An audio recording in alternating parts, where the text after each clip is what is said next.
সকাল সকাল ঘেরে গিয়ে বেশ বড় একটা মাছ মেরে নিয়ে এসেছি। মাছ খেতে কার কার ভালো লাগে অবশ্যই কিন্তু কমেন্টস করে জানাবে। আর আমাকে যদি প্রশ্ন করো আমার কেমন লাগে, তাহলে আমি এটাই বলবো, আমার না ছোট মাছ খেতে বেশি ভালো লাগে। আর সব থেকে প্রিয় মাছ যদি জিজ্ঞাসা করো তাহলে এটাই বলবো, তেলাপিয়া মাছ।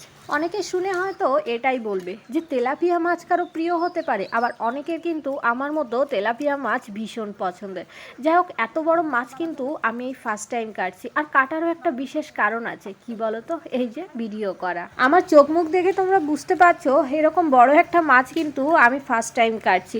আর ওজনের কথা যদি জিজ্ঞাসা করো তাহলে কিন্তু 2-2.5 কেজির মতো হয়েছে। সত্যি কথা বলতে ক্যামেরাতে কিন্তু অত বড় লাগছে না, তবে হ্যাঁ 2-2.5 কেজি কিন্তু এই মাছটার ওজন। আর মাছটা কাটার সময় আমার কিন্তু একটু ভয় ভয় করছিল, সবসময় এটাই মনে হচ্ছিল যে হঠাৎ করে এসে আমার হাতে না লাগে। আর আমার সাইডে মা দাঁড়িয়ে ছিল, মাই বারবার বলে দিচ্ছিল এইভাবে কাট ওইভাবে কাট। তো যাই হোক, অবশেষে মাছটা কাটলাম।